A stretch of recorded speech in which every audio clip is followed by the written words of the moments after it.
We begin now at the top of Daf Nun Dalid Amud Beis in Maseches Brachos. This is Berachos Daf 54b. The Gemara was just recording the story that took place at the Nachle Arnon, the streams of Arnon. There was a miracle that took place.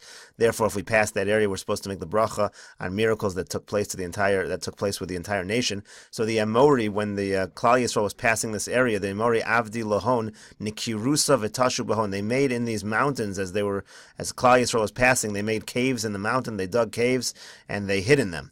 Amri, and they said, Ki Chalfi Yisrael, when Klal Yisrael passes by, Hach over here, Naktalinan, we're going to kill them.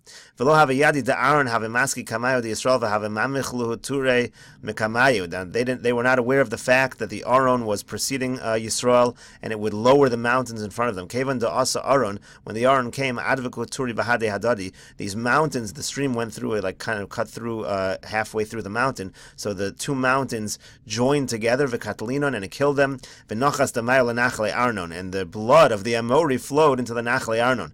Ki asu Es v'Hav chazu dama dekanavik mibene ture. Now, when Es and Hav, when they came, these were the Mitzoraim we mentioned on the previous Amud. They were two Mitzoraim at the edge of Klal Yisrael's camp, so they saw the blood coming from between the mountains.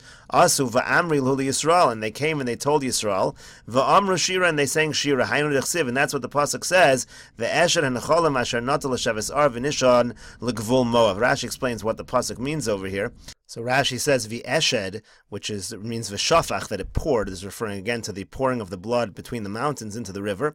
Asher nata l'sheves ar, Rashi explains, hahar shebe'ever ha'emek, the mountain which is on the other side of the valley, nata v'nispashit letzad chavero. It leaned and it went towards its friend, hahar asher letzad ever Moav, to the mountain that was on the side of the other side of Moav. V'shem eretz Moav ar, the name of the land of Moav is Ar. So there was one mountain on the side across from Moav, and then there was one that was in Eretz Moav, which was called Ar. So these two mountains, again, it was like one mountain that was split in half. They came together, and they caused this miracle to happen, and the Amori were defeated. The Gemara now moves to the next case that was listed in the Brisa of various miracles. We say a bracha, Avne Algabish, the stones of Algabish. My Avne Algabish, what are the stones of Algabish? Tana was taught in a Brisa, Avonim she'amdu Algav Ish. V'yardu Algavish. It's referring to stones that stood. They stood still through somebody, and then they came down through a certain ish, through a certain man. Amdu Algavish ze Moshe. The stones that stood still in the air, that refers to Moshe Rabbeinu. Dichsiv ha'ish Moshe anav me'od. We call Moshe an ish in the pasuk. It says v'ha'ish Moshe anav me'od. Uchsiv v'yechtelu hakolos v'habarad u'mater lo nitacharza. By the makkah of Barad, it says that it all stayed in midair. It didn't come down. So that's one set of rocks that was stopped through an ish. Yardu al gavish. Now there was another set of rocks that came down through an ish. Zeh Yehoshua. This refers to Yehoshua. Dechsiv, like it says in the pasuk, Kach l'chas Yehoshua bin nun ish asher ruach bo. Pasuk refers to Yehoshua as an ish. And it says, "Vayhi benosam mipnei bnei Yisrael heim b'morad beis Charon v'Hashem hishlech aleim avanim gedolos." This was in a victory over the Amori on the descent towards beis Charon. Hashem threw down upon them these large stones. So again, if one sees these stones, he makes the bracha on seeing a miracle. The next thing that was recorded was Evan Shebikesh Og Melech Habashan Lizrok Al Yisrael. This was a stone that Og Melech Habashan was going to throw on Klal Yisrael. Where do we find this story? The Gemara says, Gemara Gemirla, this is just a tradition. Amar Machane Yisrael Kama Havet Tlasa Parsi. Og said to himself, how big is the Machane Yisrael? It's 3 parsa. Ezel v'yakar tura bartzlosa parsi. So he went and he uprooted a mountain that was the same size. V'ishti alayu victalinu. And he said to himself, I'm going to throw it on them. So he said, let me go and find such a mountain, and I'll throw it on them, and I'll kill them. Azal akar tura bartzlosa parsi. So he went, he uprooted the mountain. V'aisi al-reshi, brought it on his head. He carried it on his head. V'aisi kutcha berichu alea kamtzi v'nakvua. So what happened was, HaKadosh Baruch Hu brought ants on it, and they made a hole in the middle of the rock, v'nachas b'tzavari, and then so it descended. It was sitting on his head. It then descended and landed on his neck. Then when he wanted to slip it off, mashchi shine, his teeth drew outward, lahai gisa in both directions, v'lo matzi lemishlafa, he wasn't able to take it off, and that's what it means when it says, shine risham shibarta, you broke the teeth of the wicked. Rav Shimon ben Lakish, Damar, Rabbi Shimon ben Lakish, Rav Shimon ben Lakish says, ma'ay dechsiv shine risham shibarta, al tikra shibarta elashir vavta. It's referring to the fact that his teeth were shifted in this manner, and that he was not able to remove the rock. The Gemara continues here with the story of how Og was defeated. Moshe Kamahave, how tall was Moshe Rabbeinu? Eser Amos, he was 10 amos tall. Shakel Narga bar Eser Amin, so he took like an axe that was 10 amos high. Shavar Eser Amin, and he jumped up 10 amos. Umichya Bekarsulin, and he was able to hit him in the ankle. The idea being that Og was extremely tall. Vekatzele, and he was able to kill him. Then the next thing that the Brisa quoted was the stone that Moshe Rabbeinu sat on when they fought Amalek, when Yoshua led the war against Amalek. V'evan sheyashav aleh Moshe dichsiv v'idei Moshe kevedim vayichu evan vayasimu tachta vayeshav aleh. So it says that Moshe Rabbeinu sat on this rock while they were fighting against Amalek, and of course he lifted up his arms, and that allowed the Jews to be victorious. V'ishto shalot. What are we referring to when we say that somebody sees the wife of Lot? Shenemar, like it says, Vatabit ishto me'achara vatinitziv melach. There was a miracle; she became salt as stone was being destroyed. V'chomas Yericho shenivla dichsiv vatipol hachoma tachteha. That refers to the wall falling down at Yericho when Yehoshua led Klal Yisrael in battle. So the Gemara asks, Bishlam Akulu Nisa, I understand all of these things that were listed by the Brisa are miracles, Ela Ishto Shalot Paranusahu, but the wife of Lot, that's a punishment. So what are we talking about? That's not like a miracle. So the Gemara says, Damar Baruch Dayan Ha'emes. It means that if you see this pillar of salt, which is actually the wife of Lot, not that you say the bracha on miracles, but you say the bracha of Dayan Ha'emes. So the Gemara says, Vaha Hoda V'Shavach Katani, but it says in the Brisa that we're talking about Hoda and Shavach, praise. So the Gemara says, Tani alot v'al ishto mevarchem shtayim. Rather, you should learn in the Brisa that we're talking about seeing Lot and his wife, or rather, when you see Lot's wife, you say the bracha on both Lot and his wife. You make two brachas. Al ishto omer baruch dayan ha'emes. Over his wife, you say the bracha of dayan ha'emes. V'al Lot omer baruch zocheres hatzadikim. And on Lot, you say the bracha of zocheres hatzadikim. The idea being that Lot was saved, so you're saying praise. And why was he saved? He was saved because of the zuchus of the tzaddik Avram Avinu. So therefore, this does count as a bracha of hoda and shevach. The Gemara now continues. Amar Rabbi Yochanan says, "Afilu b'shas kaisa shel Hakadosh Baruch Hu zochres hatzadikim." Even in the moment of anger of Hakadosh Baruch Hu still remembers the tzadikim. Shenemar, like it says, "Vayhi b'shachis Elokim esarei hakikor, vayizkor Elokim es Avraham, vayishlach es Lot mitoch ha'afecha v'gomer." So it says, even when he was angry, destroying the cities of Sodom, he remembered Avram, and he went ahead and he saved Lot. So we just mentioned that the walls of Yericho, they were absorbed. So the Gemara asks, V'chomas Yericho nivla, were they swallowed up? V'hanafla, they fell. Shenemar, like it says in the pasuk, Vayhi keshmo ha'am es kol ha'shofar, vayiriu ha'am trua gedola, v'tibol ha'choma tachteha. It says the wall fell.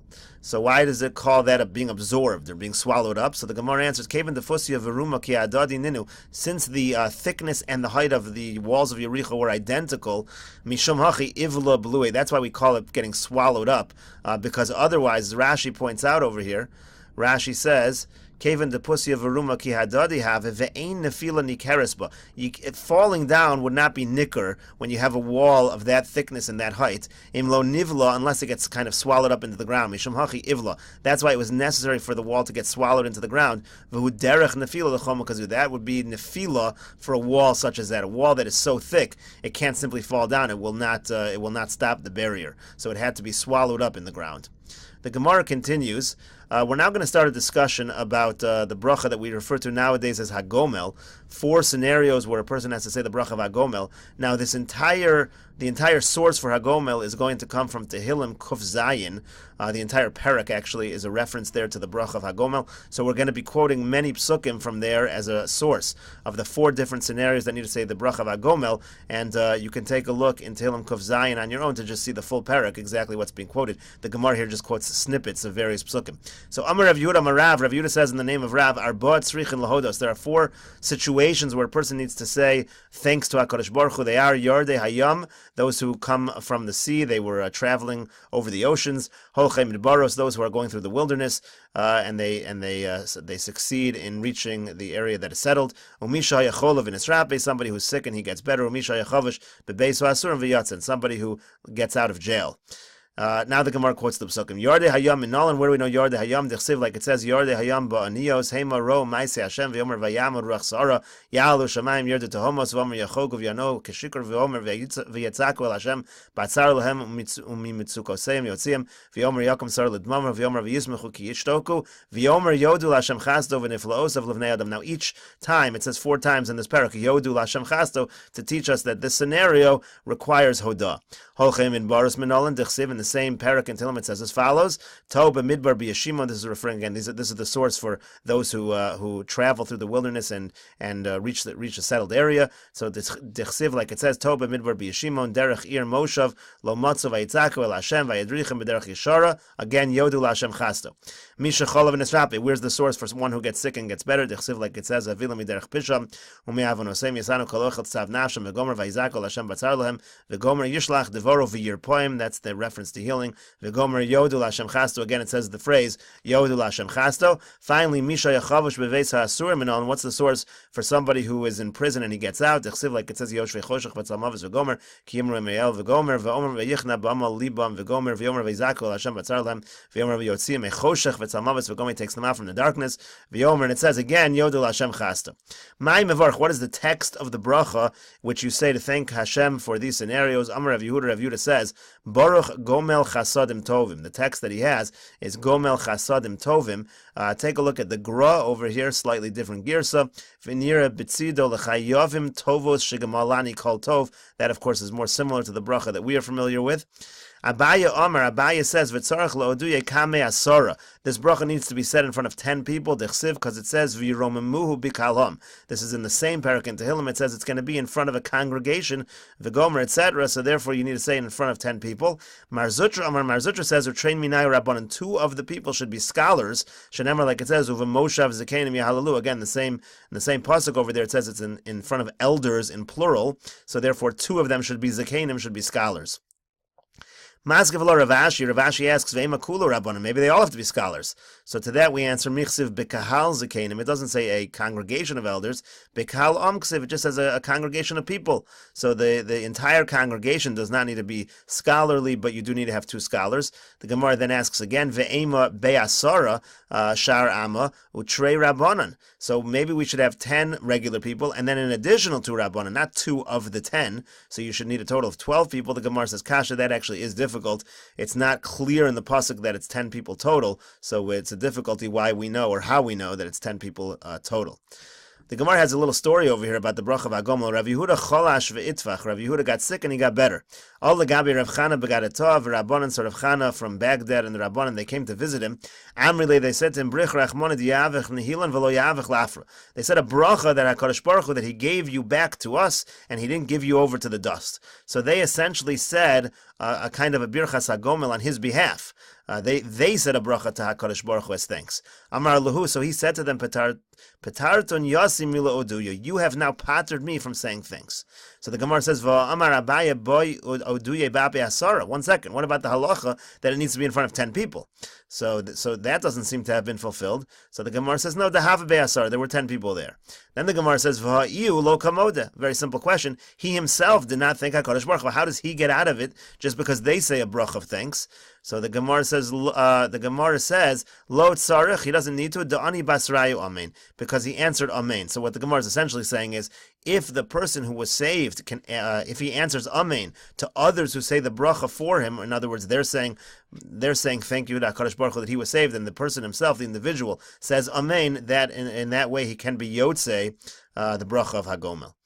The Gemara continues here at the 2 dots. Amar Rav Yehuda says, Shlosha tzrichen shimor. There are 3 people who need protection. This is referring to protection from demons. Ve'elu hein chola, chasan, v'kala. A sick person, a chasan, a groom, and a kala, a bride. V'masnisa tana, and the brisa was taught, chola, chaya, chasan, v'kala. A sick person, one who just gave birth, and then a chasan and a kala. V'yesh omrim af avel. Some people say also a mourner. V'yesh omrim af talmidei chachamim b'layla. And some people say also talmidei chachamim at night. Rashi will explain why these various people need protection from demons. So Rashi says, Shimon mina mazikin, protection from demons. Chola, why? Shahora mazolo. A person who's sick, he has a bad mazel. His fortune is bad. Lafika chashed misgarabo, therefore the shade can attack him. V'chein chaya, isha sheyolda v'chein avel. The same is true of the woman who just gave birth and of the mourner. Chason v'kala v'talmid chacham, and mikinaso misgarabem. There, the demon, the shade, is jealous of them, and therefore he's angered, and he therefore tries to attack them. The Gemara now continues with the two dots. V'yamar Rav Yehuda says, Shlosha devarim hamarich bohen marichin yamav ushnosav shalodim. There are three people, or three items, where if a person is lengthy about them, then he will get long life. And they are hamarich betfilasa, one who's lengthy in his davening, v'hamarich al shulchana, one who's lengthy in eating at his table, v'hamarich bebeis hakisei, one who's lengthy in going to the bathroom. Rashi explains these as well. Rashi says, "V'hamarich al shulchano shemitoch kach aniyim boyin umisparnasim." Somebody who has a long meal, so the poor people can come and they can also get food. So that's why it's a good thing.